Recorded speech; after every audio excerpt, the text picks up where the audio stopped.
नंदुरबार जिल्ह्यात राबवण्यात येत असलेल्या घरकुलांच्या आढावा बैठकीत ग्रामस्थांनी तक्रारीचा पाढा वाचला। योजनेचा लाभ मिळवण्यासाठी फिरफिर करावी लागते। काही ठिकाणी संबंधित पैशाची मागणी करतात। तक्रारी प्राप्त झाल्याने आमदारांनी प्रशासनाला कारवाईचे निर्देश दिले आहेत। यापुढे दर महिन्याला तालुकानिहाय योजनेची आढावा बैठक घेणार असल्याचे सांगण्यात आले। सोमवारी सातपुड्यातील दुर्गम भागात मुसळधार पाऊस झाला। या पावसामुळे पिंपळखुटा नजीकच्या नदीला पूर आल्याने फरशी पुलावरून पाणी वाहत होते। यामुळे महाराष्ट्र व गुजरात सीमेवरील वाहतूक काही काळ ठप्प झाली होती। काही गावे आणि पाड्यांचाही संपर्क तुटला होता। दडगाव तालुक्यातील वीट भट्टीच्या मोठ्या प्रमाणावर नुकसान झाले। दिवसभर या भागात पावसाची रिप तोडोदा तालुक्यातील बोरदमोडसह परिसरातील शेती शिवारात मे महिन्यातच अवकाळी पावसाने जबरदस्त बेटिंग केल्याने उन्हाळी पिकांची नासाडी तर झालीच, सोबतच शेत जमीन सुद्धा हिरव्यागार झाल्या होत्या। यात शेताची पुन्हा मशागत करावी लागली। इतकंच नव्हे तर अधूनमधून रिमझिम पावसाने हजेरी लावल्याने पेरणी तर झाली नाही, पण शेतात तण वाढले।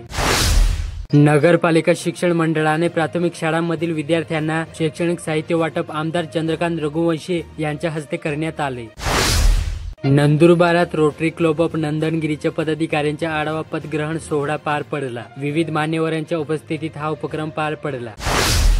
शिवसेनेचे संघटन हे सामान्य व गोरगरीब नागरिकांच्या सोबत आहे। येणाऱ्या काळात होणाऱ्या स्थानिक स्वराज्याच्या निवडणुकीसाठी सर्वांनी संघटितपणे कामाला लागावे, असे आवाहन उद्धव सेनेचे जिल्हा संपर्क प्रमुख गुलाबराव वाघ यांनी केले। ज्येष्ठ नागरिक सायबर गुन्हेगाराशी तितकेसे परिचित नाहीत, मात्र ऑनलाईन व्यवहार पद्धत मोठ्या प्रमाणावर हाताळताना दिसतात। ऑनलाईन जगताचे पूर्णपणे ज्ञान नसल्याचा गैरफायदा घेत सायबर बामटे अशा वयोवृद्धांना लक्ष करत आहेत। नवापूर शहरातील गोरफडीच्या घटनेतील संशयित बालकास पोलिसांनी 24 तासात अटक करून चोरलेला 1.5 लाखाचा मुद्देमाल जप्त केला। नवापूर पोलिसांनी ही कारवाई केली। शेत जमिनीत पेरणी करण्यास मनाई करून जमावाने शिवगाळ करून ठार मारण्याची धमकी दिल्याची घटना शनिवारी मालपाडा तालुका अक्कलकुवा येथे घडली।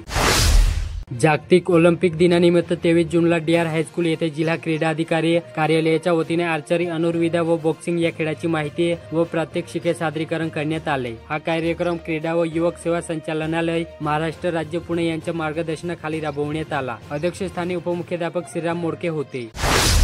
केंद्र सरकारने आयात शुल्क 10% कमी केल्याने खाद्यतेलाच्या दरात घसरण झाली। दुसरीकडे डाळींचे भावही बऱ्यापैकी आटोक्यात आले। त्यामुळे काही प्रमाणात दिलासा मिळाला असला तरी भाजीपाल्यासह किराणा साहित्याचे भाव मात्र कडाडलेच आहे। तात्पुरत्या स्वरूपात सध्या कमी झालेले तेल आणि डाळींचे भाव पाहता खिचडी बनवायचे की दाल तडका याचे बेत आखले जात आहेत। मागील काही महिन्यातच सर्वच किराणा साहित्यांसह भाजीपाला, डाळ, तांदूळ, ज्वारी, गहू, तेल, तूप, साखर अशा साहित्यांचे दर वाढल्यामुळे महागाईचे जड सामान्यांना सहन करावी लागली आहे। दुसरीकडे सर्वच प्रकारचे खाद्यपदार्थाचे दर वाढल्यामुळे महागाईला सामोरे जाण्याची वेळ आली। यात आंतरराष्ट्रीय बाजारपेठ, अवकाळी पाऊस आणि विविध प्रकारच्या आयात निर्यात धोरणाचाही परिणाम वस्तूंच्या दरावर झाला। यामुळे मागील काही दिवसांपासून झालेल्या दरवाढीने त्रस्त असलेल्या गृहिणींना दिलासा मिळाला।